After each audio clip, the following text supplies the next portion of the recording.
Welcome back दोस्तों।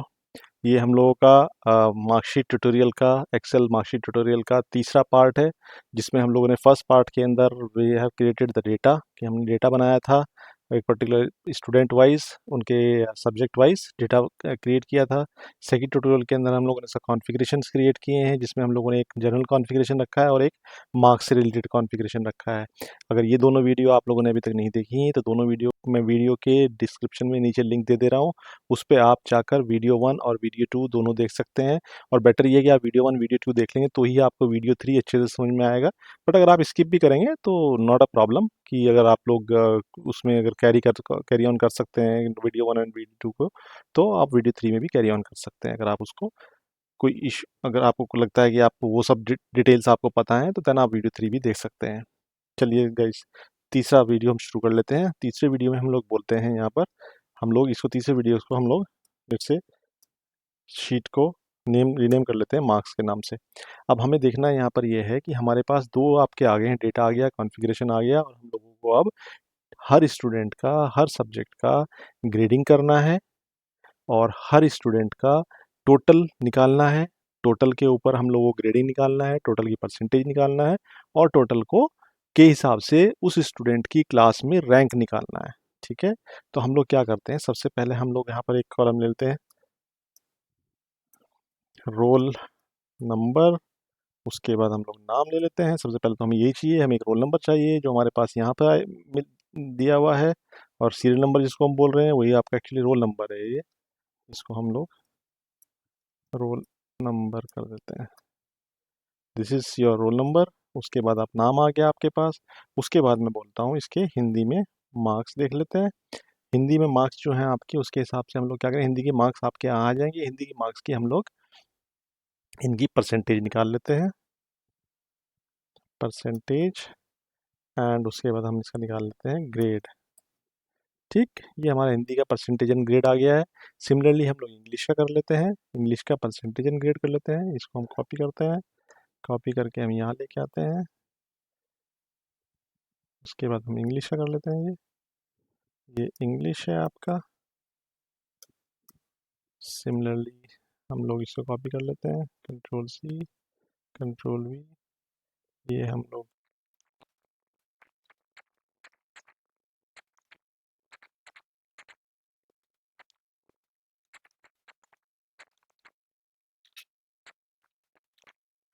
ठीक है दोस्तों, हमारे पास सारे सब्जेक्ट की एंट्री हो गई है। सारे सब्जेक्ट के हमने कॉलम क्रिएट कर लिए हैं, उनकी परसेंटेज एंड ग्रेड क्रिएट कर लिए हैं। अब हम लोग यहाँ पर एक लिखते हैं टोटल। ठीक है गाइस, हम लोगों के पास सारे कॉलम एंटर कर लिए हैं हम लोगों ने। और सारे कॉलम एंटर करने के बाद में हम लोग इसके ऊपर एक आपको एक नया एक और चीज़ बता देता हूँ। यहाँ हम अगर इसके राइट में जा रहे हैं तो हमारा नेम एंड रोल नंबर वो सब गायब हो जा रहा है। उसको अवॉइड करने के लिए एक तरीका होता है कि आप इसके ऊपर फ्रीज पेन्स कर दीजिए। तो फ्रीज पेन करने के लिए क्या कर तरीका होता है कि आपने जहाँ से ये चाहते हो कि मेरा एक portion of the screen freeze रहे, एक portion of the sheet freeze रहे, और उसके आगे का जो पोर्शन है वो ड्रैग करके हाइड होता रहे, वो जो जो पोर्शन जितना फ्रीज किया वो गायब ना हो स्क्रीन से। तो जैसे मैं चाहता हूँ कि मेरा रोल नंबर और नेम मेरे को दिखता रहे, बट आगे का जितना मैं काम करता जा रहा हूँ इसके ऊपर, इसके बाद में जितनी भी कॉलम में काम कर रहा हूँ, अगर वो कॉलम इस स्क्रीन की रेंज से बाहर चला जा रहा है, कंप्यूटर के बाहर चला जा रहा है, तो वो इसके हाइड होता रहे, वो आपका पूरी स्क्रीन राइट में मूव ना करे, लेफ्ट में मूव ना करे। तो मैं क्या करता हूँ, ये कॉलम सेलेक्ट कीजिए, मुझे फ्रीज यहाँ से करना है। तो ये कॉलम सेलेक्ट कीजिए और ऑप्शन होता है व्यू, व्यू में जाइए और यहाँ पर होता है फ्रीज पेन्स। तो फ्रीज पेन्स में आप जाकर फ्रीज पेन्स को क्लिक कर दीजिए। तो अगर आप देखेंगे, अब आप देखें तो ये आपका जो मूव करेगा वो ऐसे मूव करेगा, रोल नंबर और नेम मूव नहीं करेगा, बाकी सारी फील्ड्स आपकी मूव करती रहेंगी। चलिए दोस्तों, अब हम इसके ऊपर काम करना शुरू करते हैं।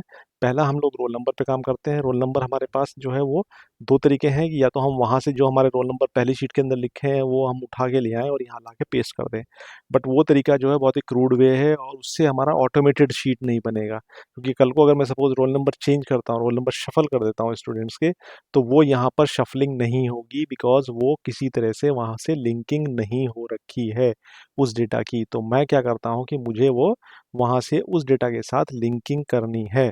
तो मुझे लिंकिंग करने के लिए what I will do is, आप रोल नंबर पे, ये दो तरीके हैं कि आप जाइए रोल नंबर को यहाँ से पहले या तो पूरे को कॉपी कर लीजिए ऐसे।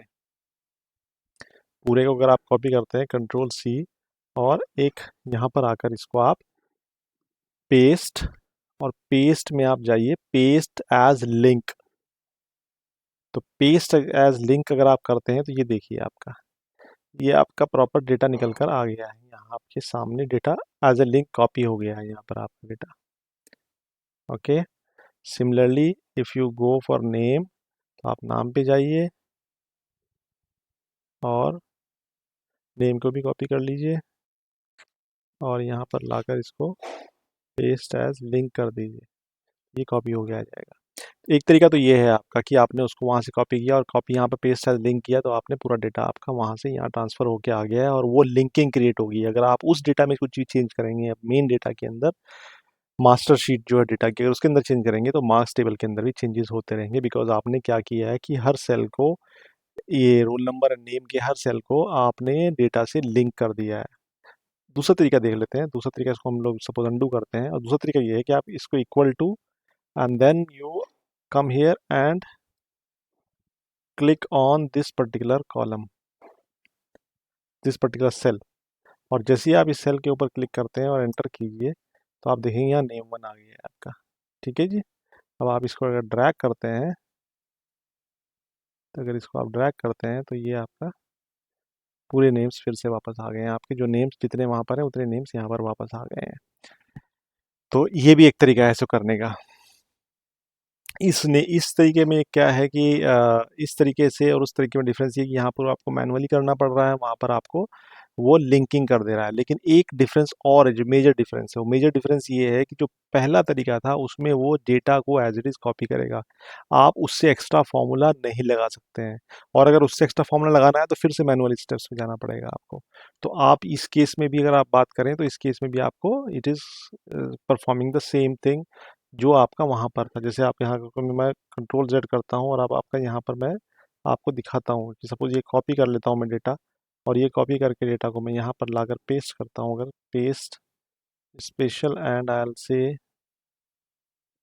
लिंक, तो अब आप ये देखिए डेटा जो आया है, अब इसके ऊपर मेरा जो है ना, अगर मुझे इसके ऊपर कुछ फॉर्मूला और एडिशनल फॉर्मूला अप्लाई करना है तो वो एडिशनल फॉर्मूला मैं यहाँ पर आकर मेरे को इसको एडिट करना पड़ेगा, वो मैनुअली ही करना पड़ेगा। वो आइदर आप ये लिंकिंग कीजिए या आप फॉर्मूले को वहाँ से लाके कॉपी कीजिए, तो आपको ये एडिशनली ही करना पड़ेगा। अब मैं इसके ऊपर सपोज आपको दिखाता हूँ मैं बोल क्या रहा हूँ, मैं आपको बता देता हूँ कि मैं क्या चीज़ बोल रहा हूँ। कि सपोज मैं बोलता हूँ इसको, मैं इसके ऊपर इफ़ का फॉर्मूला लगाता हूँ, मैं ये मान के चलता हूँ कि सपोज वहाँ नेम, अगर in case name is blank, तो मुझे यहाँ पर भी ब्लैंक रखना है। एल्स मुझे क्या करना है, एल्स मुझे डेटा D4 की यहाँ पर वैल्यू डाल देनी है। तो मैं डेटा D4 की वैल्यू यहाँ पर डाल देता हूँ, कंट्रोल C और कंट्रोल V।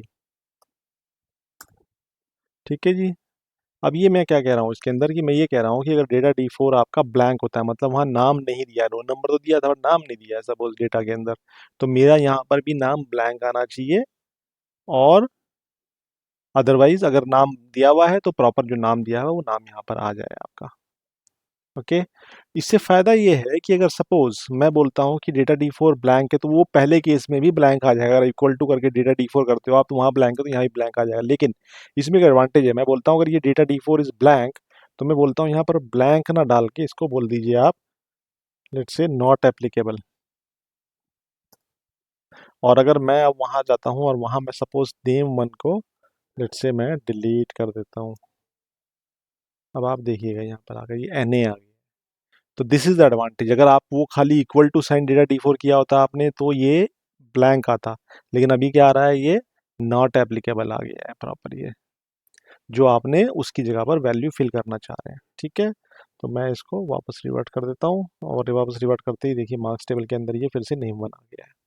ठीक है, आगे चलते हैं दोस्तों, आगे चलते हैं। अब आगे चल के हम बोलते हैं कि हिंदी के अंदर अब यहाँ पर वो बहुत एडवांटेज करने वाला है। यहाँ आप अगर डायरेक्ट एंट्री करते हैं इसकी, तो प्रॉब्लम ये हो सकती है कि सपोज उसने हिंदी का एग्जाम दिया ही नहीं है, तो हिंदी का एग्जाम अगर नहीं दिया है तो उसने हिंदी के एग्जाम में उसके केस में उसके मार्क्स जीरो होने चाहिए। लेकिन अगर आप वहाँ से कॉपी करके ला रहे हैं, तो अगर वहाँ आप जीरो एंट्री किया आपने तो ठीक है, अगर जीरो एंट्री नहीं किया और ब्लैंक छोड़ा हुआ है तो फिर यहाँ पर ब्लैंक आएगा, जीरो लिखा हुआ नहीं आएगा।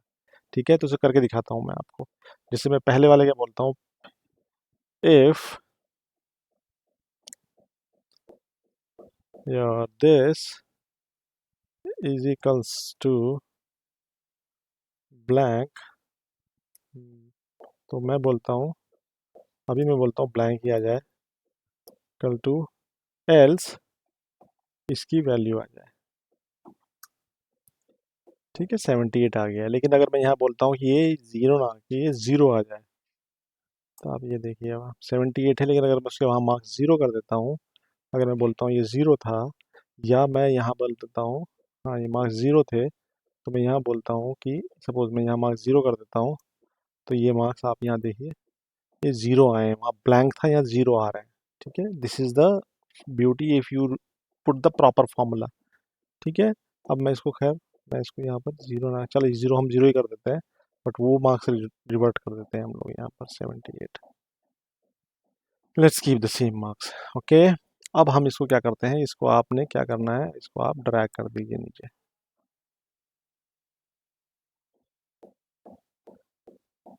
ये मार्क्स आपके यहाँ पर एंट्री हो गई है। ठीक है जी, मार्क्स की एंट्री हो गई है, इसको हम सेंट्रल लाइन कर देते हैं। हिंदी के मार्क्स आ गए हैं।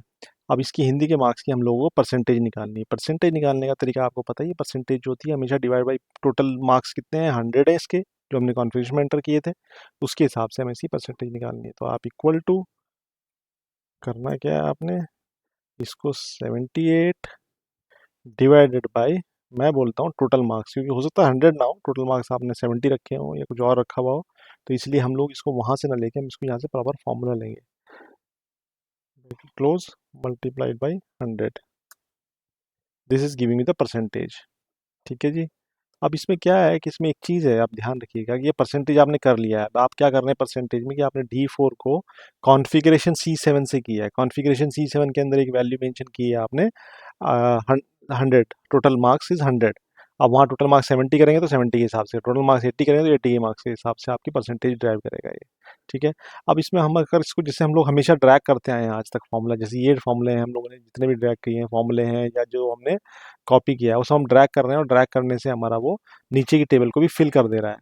वो यहाँ पर प्रॉब्लम करेगा, वो मैं दिखाता हूँ प्रॉब्लम क्या करेगा। जैसे आपने यहाँ ऐसे किया आपने, अब ये देखिए यहाँ वैल्यू आ गया है, क्यों, क्योंकि यहाँ देखिए फॉर्मूला में क्या है, कॉन्फ़िगरेशन C7, कॉन्फ़िगरेशन C7 की वैल्यू क्या है, कॉन्फ़िगरेशन C7 इज दिस 100। लेकिन अगर आप यहाँ कर रहे हैं तो ये इसने क्या वैल्यू क्यों कर दिया है इसको, क्योंकि यहाँ पर ये कॉन्फ़िगरेशन C7 नहीं रहा है, कॉन्फ़िगरेशन C8 हो गया है। सिमिलरली अगर आप इसको देखेंगे तो ये कॉन्फ़िगरेशन C9 हो गया है, लेकिन हमें तो C7 ही चाहिए, हमें तो 100 डिवाइड बाई 100 ही करना है ना हर बार। तो इसके लिए क्या करते हैं हम लोग, हमेशा क्या करते हैं, जो ये आप वापस फॉर्मूले पे आइए, D4 ठीक है, ये हर बार इसको इस रेंज के ऊपर, इस रेंज के ऊपर ये फॉर्मूला लगाना है, लेकिन configuration C7 should be fixed, क्योंकि ये हमेशा 100 ही आना चाहिए, जो वहाँ पर 100 डाला हुआ है वही आना चाहिए।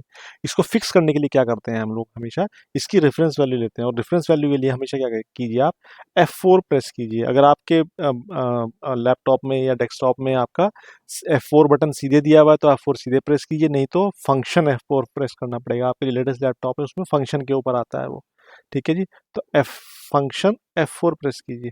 देखिए आप यहाँ देखते ही, ये देखिए C के पहले भी एक डॉलर साइन आ गया, 7 के पहले भी डॉलर साइन आ गया, ये आपकी अब ये रेफरेंस वैल्यू दे रहा है, reference value of that particular cell जहाँ पर वो कॉन्फ़िगरेशन डला हुआ है। और अगर अब इसको आप ड्रैग करेंगे, इसको आप एंटर कीजिए और इसको अब ड्रैग कीजिए आप। अब आप इसको अगर ड्रैग करेंगे तो आप देखिए ड्रैग करने पे क्या करेगा, अब आप इसको ड्रैग कीजिए एंड हम इसको जो है ऊपर जाके एक बार देखते हैं। अब अगर इसको आपने ड्रैग किया तो ये देखिए ये C7 है, डॉलर C7 है, यहाँ पर भी ये डॉलर C7 है, अब ये चेंज नहीं हो रही है वैल्यू। तो हमें यही चाहिए था कि हमारा डिवाइड बाय 100 ही रहे हर times.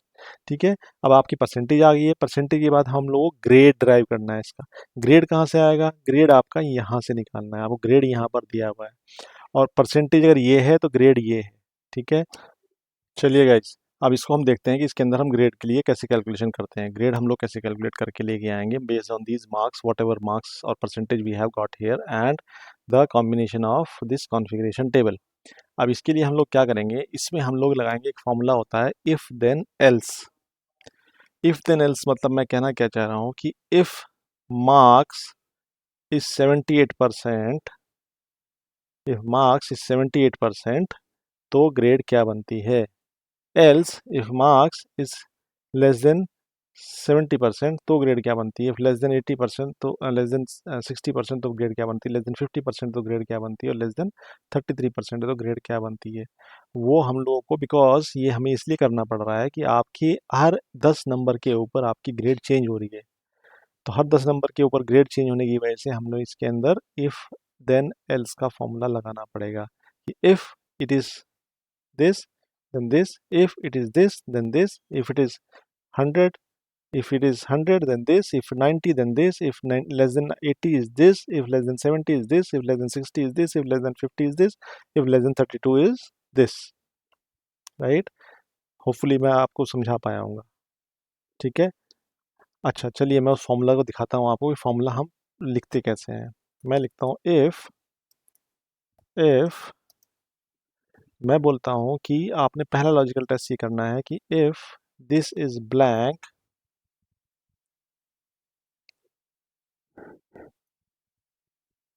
If this is blank, तो फिर तो ब्लैंक ही आएगा।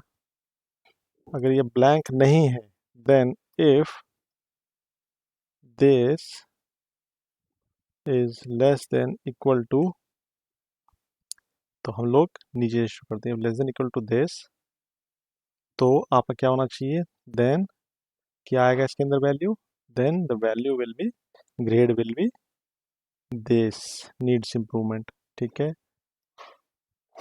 If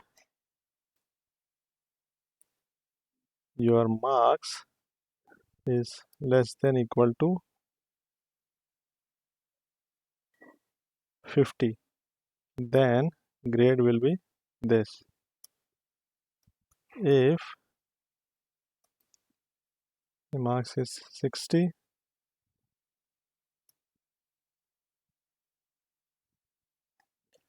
then grade will be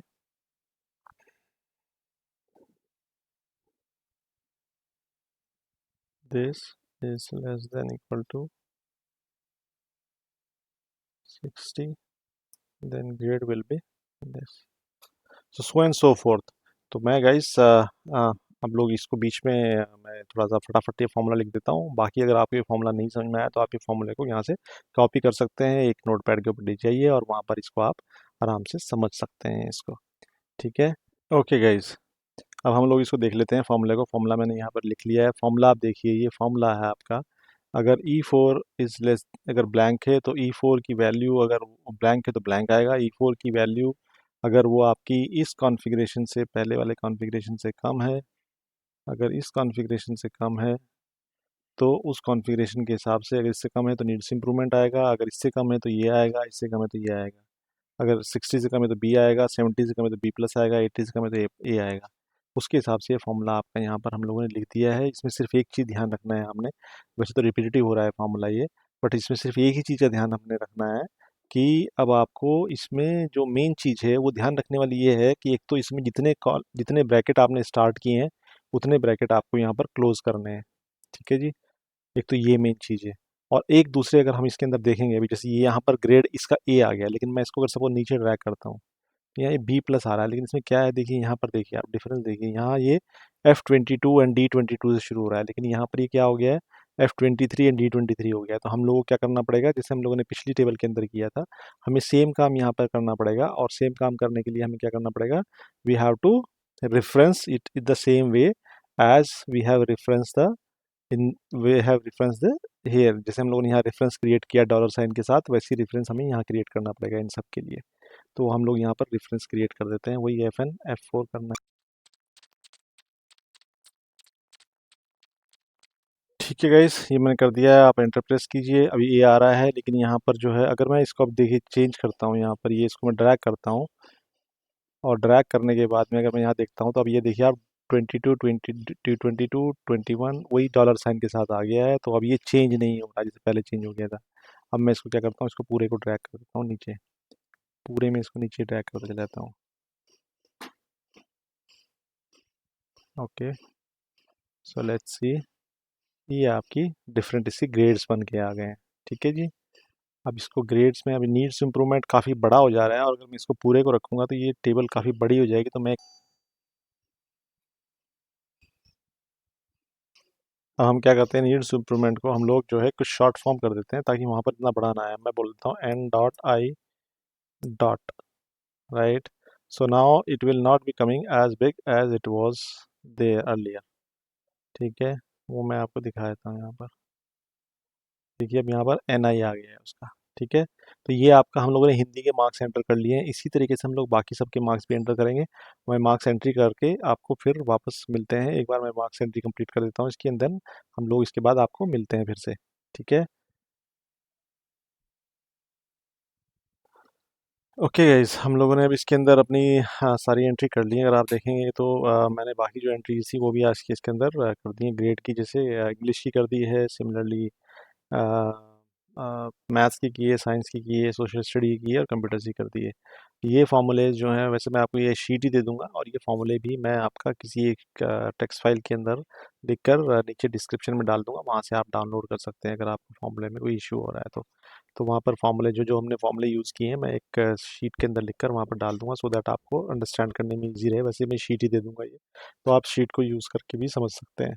ठीक है, अब हम लोग इसके अंदर आ जाते हैं, टोटल कर लेते हैं। टोटल आपका जो है वो आपका जो है हमें किससे चाहिए टोटल, तो मैं बोलता हूँ 600 में से टोटल कितना आ रहा है आपका, वो यहाँ पर इजिकल्स टू।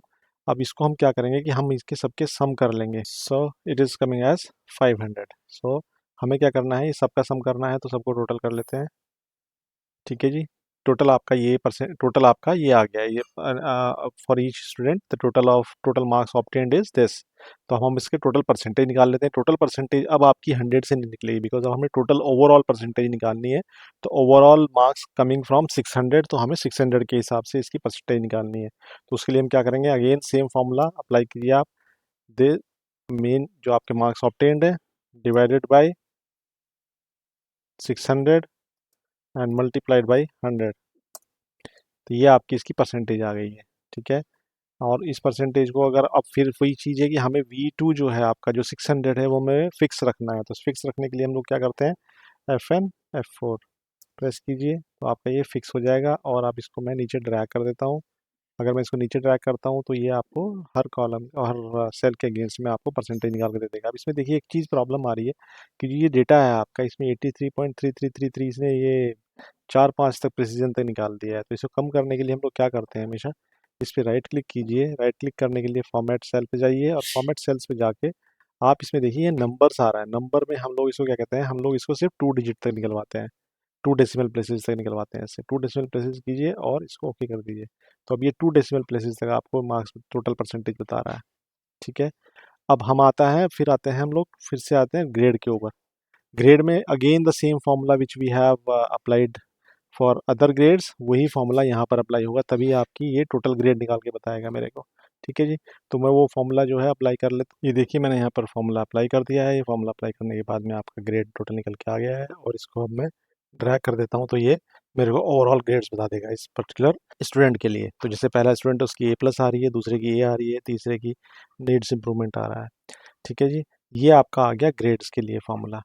अब हम लोगों को इसके ऊपर करना क्या, ओके गाइस, ये देखिए आप फॉर्मूला मैंने यहाँ पर लिख लिया है। अगर आप फॉर्मूला देखेंगे तो फॉर्मूले में आपका if W4 is less then 33, मतलब हम क्या कह रहे हैं कि उसकी परसेंटेज अगर 33% से नीचे है तो इसमें आपका ये ब्लैंक आना चाहिए या विद डैश आना चाहिए।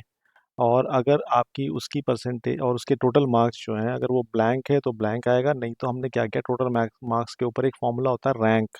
तो वो क्या करेगा, जो सीरीज है आपकी, हमने यहाँ सीरीज दी है पूरी V4 से लेके V29 तक सीरीज दे दी है, उसके सीरीज ऑफ नंबर्स, उस सीरीज ऑफ नंबर्स की रैंक निकाल के बता देगा हमें। तो हमें वही करना है कि हमें जो में जो आपके टोटल मार्क्स आ रहे हैं उनकी एक रैंकिंग चाहिए, राइट, उन मार्क्स के हिसाब से। तो हमने उसकी रैंकिंग करने के लिए रैंक फार्मूला लगा दिया है। अब इस रैंक फार्मूले को अगर मैं नीचे ड्राइव कर देता हूँ, ड्रैग करता हूँ, तो ये मेरे को पूरी रैंक निकाल के बता देगा क्लास की। अगर आप देखेंगे तो जहाँ पर ये नीड्स इंप्रूवमेंट आ रहा होगा वहाँ पर ये ब्लैंक हो गया है, बिकॉज उनका हमने रैंकिंग नहीं कर रहे हैं।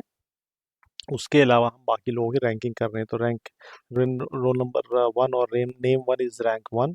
Similarly roll number 4 and name 4 is rank 2।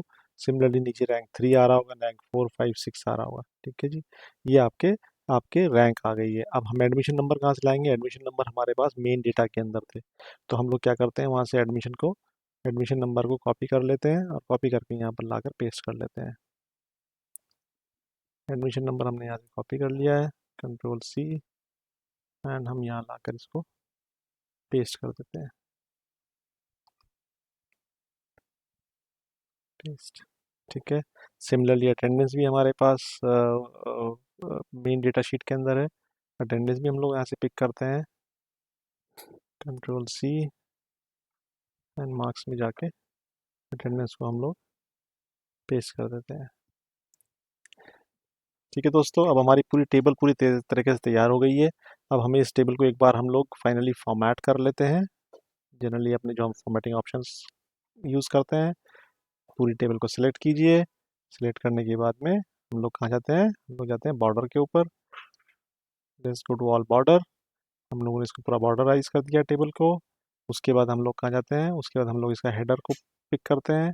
Header को हम लोग क्या करते हैं, हेडर को हम लोग let's make it blue, text as white and bold. Okay fine. इसको एक शीट में डिस्प्ले करने के लिए थोड़ा छोटा कर देता हूँ इसको। तो अगर आप देखेंगे तो ये पूरी जो है अब आपकी एक शीट के अंदर आ गई है। Okay fine. सो ये टेबल आपकी बन के आ गई डेटा की, जिसके अंदर आपने क्या किया है कि रोल नंबर और नेम के हिसाब से, सब्जेक्ट के हिसाब से आपने उसकी परसेंटेज कैलकुलेट की है, सब्जेक्ट की ग्रेड कैलकुलेट की है फॉर ईच सब्जेक्ट। फिर उसके बाद हमने टोटल सब्जेक्ट जो है उनके टोटल सब्जेक्ट का टोटल क्या आ रहा है फॉर ईच स्टूडेंट वो निकाल लिया है। टोटल मार्क्स निकाले हैं, टोटल मार्क्स निकाल लिए हैं। टोटल मार्क्स निकालने के बाद में हम लोगों ने उसके टोटल परसेंटेज निकाल लिए, टोटल परसेंटेज के बाद टोटल ग्रेड निकाल लिए, और हर स्टूडेंट की हम लोगों ने क्लास के अंदर रैंक निकाल ली है।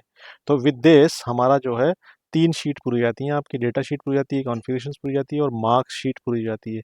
अब हम इस मार्क्स वाली वर्कशीट से मार्कशीट ड्राइव करेंगे, वो हम लोग नेक्स्ट ट्यूटोरियल के अंदर करेंगे। बाकी इनके अलावा मार्क्स वाली वर्कशीट के अलावा जो बाकी दोनों के ट्यूटोरियल हैं उनके लिंक मैंने डिस्क्रिप्शन में नीचे दे दिए हैं, उनके ऊपर आप जाके क्लिक करके पहले दोनों ट्यूटोरियल भी देख सकते हैं, सो दैट आप कंटिन्यूशन में पहले दोनों ट्यूटोरियल हो जाएंगे और ये तीसरा ट्यूटोरियल हो जाएगा, तीनों ट्यूटोरियल देख लेंगे। नेक्स्ट ट्यूटोरियल के अंदर हम लोग बात करेंगे कि मार्क्स, ये जो मार्क्स हमने बनाए हैं वर्कशीट के अंदर, ये मार्कशीट के अंदर कैसे ट्रांसफ़र होते हैं। और जो हमने एक दिखाया था कि आपकी मार्कशीट, जो फर्स्ट ट्यूटोरियल में दिखाया था कि मार्कशीट ऑटोमेटेड वे में काम कर रही है, वो ऑटोमेटेड वे में कैसे काम करेगी। Thank you very much, thanks a lot guys, let's meet in the next tutorial.